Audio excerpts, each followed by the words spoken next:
గౌరవనీయులు పెద్దలు ఈ కార్యక్రమ అధ్యక్షులు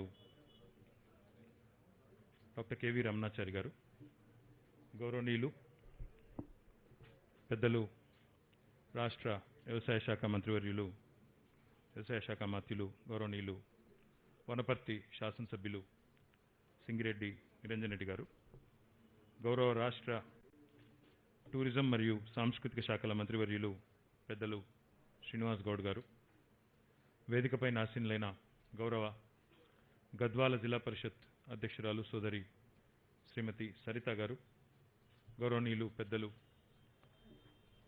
ప్రముఖ సంపాదకులు పాత్రికేయులు శ్రీనివాస్ రెడ్డి గారు, Telangana union of working journalist అధ్యక్షులు గౌరవనీయులు సోదరుడు విరాహత్ గారు, గౌరవనీయులు పెద్దలు అందరం గౌరవించే మాజీ పార్లమెంట్ సభ్యులు, భారత కమ్యూనిస్ట్ పార్టీ జాతీయ మాజీ ప్రధాన కార్యదర్శి గారు గౌరవనీయులు పెద్దలు సురవరం సుధాకర్ రెడ్డి గారు, గౌరవనీయులు సిపిఐ రాష్ట్ర కార్యదర్శి గారు పెద్దలు చాడా వెంకటరెడ్డి గారు, మాజీ శాసనసభ్యురాలు సోదరి డాక్టర్ చంద్రావతి గారు, గౌరవనీయులు శ్రీమతి పుష్పలతారెడ్డి గారు, కృష్ణవర్ధన్ రెడ్డి గారు, విష్ణువర్ధన్ రెడ్డి గారు, ఇంకా సురవరం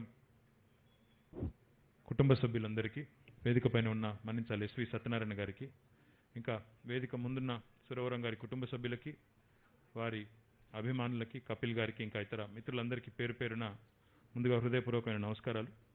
125వ జయంతి ఉత్సవాల ప్రతీకావిష్కరణ కార్యక్రమానికి నన్ను ఆహ్వానించి నాకు ఈ అదృష్టాన్ని కల్పించినందుకు సురవరం కుటుంబ సభ్యులకి ముందుగా హృదయపూర్వకమైన ధన్యవాదాలు కూడా నేను తెలియజేస్తా ఉన్నాను.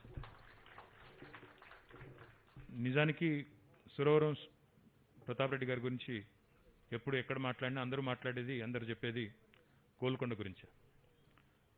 మొట్టమొదటి ప్రస్తావన తెచ్చేది, మొట్టమొదలు అందరూ గుర్తు చేసుకునేది గోల్కొండ గురించి. కానీ ఎప్పుడైతే కపిల్ గారు తర్వాత సురవరం కుటుంబ సభ్యులు ఈ కార్యక్రమాన్ని చేస్తున్నాం, మీరు రావాలి అని ఆహ్వానించినప్పుడు నాకు ఈ గోల్కొండ కాకుండా ఇంకా ఆయనలోని మిగతా పార్శ్వాలు, మిగతా కోణాలు తెలుసుకునే అవకాశం నాకు కలిగింది. వాస్తవానికి నిరంజన్ రెడ్డి గారు వారిని కూడా ఈ కార్యక్రమానికి ఆహ్వానించినప్పుడు మీ ఇద్దరం కలిసి మాట్లాడుకున్నప్పుడు వనపర్తిలో వారు చేసిన కార్యక్రమం గురించి చెప్తూ, వనపర్తిలో వారు తీసుకొచ్చిన సంకలనాన్ని నాకు ఇచ్చి, ఇది చదవండి, చదివితే మీకు ఆయనలో ఎన్ని కోణాలు ఉన్నాయో, ఎన్ని రకాల అభ్యుదయ భావాలు ఉండేది, ఎన్ని రకాల కార్యక్రమాలు ఆయన చేసినారు, ఆయన జీవితం అంతా కూడా ఒక రకంగా చెప్పాలంటే సంఘర్షణమయం. మొదటి నుంచి అభ్యుదయ భావాలు కలిగిన ఏ వ్యక్తి అయినా కూడా జీవితంలో ఏ సంఘర్షణలకైతే లోనవుతారో అవన్నీ కూడా లోనైనారు అని చెబుతూ చాలా విషయాలు చాలా సవివరంగా వారు చెప్పడం జరిగింది.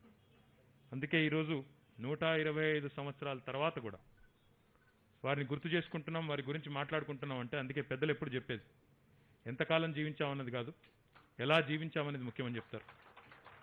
ఆయన స్వర్గస్థులు అయింది 57వ ఏట కావచ్చు, కానీ ఈరోజు దాదాపు 125 ఏళ్ల తర్వాత కూడా వారి గురించి ఇంత ఘనంగా శ్లాఘించుకుంటూ, ఇంత గొప్పగా మాట్లాడుతూ, ఇంత గొప్పగా వారి గురించి అందరం ఇక్కడ కూర్చొని మాట్లాడుకుంటున్నామంటే ఆయన తనదైన ముద్ర ఏదైతే సమాజం మీద కానీ తన ఆలోచనల ద్వారా సమాజాన్ని ఏ రకంగా ప్రభావితం చేశారనేది చెప్పకనే చెప్పినట్టయిందనే మాట కూడా నేను విజ్ఞప్తి చేస్తా ఉన్నాను. మరి గోల్కొండ గురించి చాలామంది చెప్పారు. రాఘవాచార్యులు గారు ఒక మాట అంటే, నిజాం రాజ్యంలో కౌలే లేరు అనే మాట అంటే, మనసు గాయపడి తెలంగాణలోని 350 పైచిలకు కౌలందరినీ ఒకచోట చేర్చి, వారి సంకలనాలను ఒకచోట చేర్చి తెలంగాణ అస్తిత్వాన్ని, తెలంగాణ కౌల అస్తిత్వాన్ని, తెలంగాణ ఆత్మగౌరవాన్ని ఆనాడే ఘనంగా చాటి చెప్పిన వ్యక్తి సురవరం ప్రతాప్ రెడ్డి గారు. అదే రకంగా ఇంకా వారి గురించి చదువుతున్నప్పుడు ఒక సంఘ సంస్కర్తగా, ఒక సంపాదకుడిగా, ఒక పాత్రికేయుడిగా, ఒక కవిగా, ఒక రచయితగా, ఒక సాహితీవేత్తగా ఎన్నో రకాల పార్శ్వాలు వారి గురించి చదువుతూ ఉంటే, ఆ సంకలనం చదువుతూ ఉంటే నిజంగా చాలా ఆశ్చర్యం వేసింది. ఎందుకంటే తెలంగాణ నిజంగానే రాష్ట్రంగా ఆవిర్భవించకపోతే ఎంతోమంది మహానుభావులు ఈరోజు తెలంగాణలో విశ్వవిద్యాలయాలుంటే 3ంటికి మహానుభావుల పేర్లు పెట్టుకున్నాం, 4ంటికి కాళోజీ నారాయణరావు గారి పేరు పెట్టుకున్నాం, పివి నరసింహారావు గారి పేరు పెట్టుకున్నాం, కొండా లక్ష్మణ్ బాపూజీ గారి పేరు పెట్టుకున్నాం, ఆచార్య జయశంకర్ గారి పేరు పెట్టుకున్నాం. అదే కోవలో మీరేదైతే ఇంతకుముందు నిరంజన్ రెడ్డి గారు ప్రస్తావించారు, ప్రతాప్ రెడ్డి గారి పేరు కూడా పెడితే సముచితంగా ఉంటుందన్నారో తప్పకుండా గౌరవ ముఖ్యమంత్రి గారి దృష్టికి తప్పకుండా ఈ విజ్ఞప్తిని తీసుకెళ్లి దానికి త్వరలోనే ఒక సానుకూలమైన ఆలోచన ప్రభుత్వం నుంచి వచ్చే విధంగా మేమందరం కలిసికట్టుగా తప్పకుండా ప్రయత్నం చేస్తామని నేను మీకు హామీ ఇస్తా ఉన్నాను. అంటే తెలంగాణ రాష్ట్రం కనుక ఏర్పడకపోయి ఉంటే ఈరోజు ఎంతోమంది మహానుభావులు, ఎంతోమంది ఈ గడ్డ మీద జన్మించిన గొప్ప వాళ్ళ గురించి భవిష్యత్ తరాలకి ఇంత గొప్పగా చెప్పుకునే అవకాశం, ఇంతొక సగర్వంగా రాష్ట్ర ప్రభుత్వ ప్రతినిధులుగా చెప్పుకునే అవకాశం ఉండేది కాదేమో. అంటే సమాజంలో ఒక భాగంగా సహజంగా ఆయనకుండే అభిమానులు కానీ వారికి ఉండే ఒక గౌరవం, వారి పట్ల ఉండే గౌరవంతో చెప్పేవాళ్ళు ఉండవచ్చు. కానీ అధికారికంగా సాధికారంగా ప్రభుత్వంలో భాగస్వాములుగా ఉంటూ చెప్పుకునే అవకాశం మాత్రం వచ్చేది కాదు.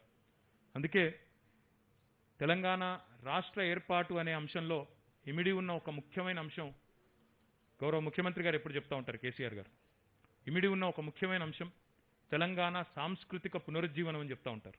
ఈరోజు అందుకే ఎన్ని సంకలనాలు తెచ్చినాయి. ఇప్పుడే నిరంజన్ రెడ్డి గారు గొప్ప మాట అన్నారు, మొట్టమొదటి సంకలనం తెచ్చినాం, ఇంకా తేవాలనుకుంటున్నాం అన్నారు. ఇంకా శోధించాల్సింది, ఇంకా తీయాల్సింది చాలా ఉన్నాయి.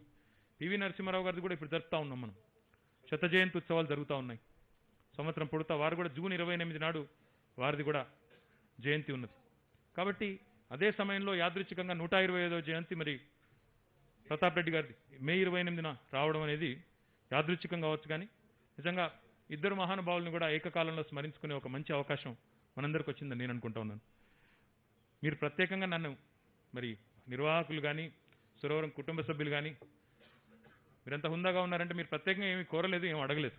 కానీ మా బాధ్యతగా మన బాధ్యతగా మనందరం కూడా ఆయన్ని స్మరించుకోవాలి, భవిష్యత్ తరాలు గుర్తుంచుకోవాలని ఏదైతే అందరం కూడా కోరుకుంటున్నామో ఆ ఆలోచనని ఏ రూపంలో పెడితే బాగుంటుందో గౌరవ ముఖ్యమంత్రి గారి దృష్టికి మేమందరం సమిష్టిగా తీసుకొని పోయి వారికి సముచితమైన గౌరవాన్ని సముచితంగా వారిని భవిష్యత్ తరాలు స్మరించుకునే విధంగా తప్పకుండా ఒక కార్యక్రమాల రూపకల్పన చేసుకుందామని చెప్పి మళ్ళొకసారి విజ్ఞప్తి చేస్తూ నాకు ఈ అవకాశం ప్రత్యేకంగా ఇచ్చి ఈ అదృష్టాన్ని, భాగ్యాన్ని కలిగించినందుకు సురవరం కుటుంబ సభ్యులందరికీ పేరు పేరున హృదయపూర్వకమైన ధన్యవాదాలు తెలియజేస్తూ నమస్కారం. జై తెలంగాణ.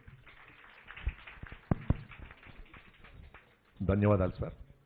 ఇప్పుడు గద్వాల ఆలంపూర్ జిల్లా పరిషత్ చైర్పర్సన్ సోదరి శ్రీమతి సరిత గారిని అభినందన ప్రసంగం ఇవ్వాల్సిందిగా కోరుతున్నాను.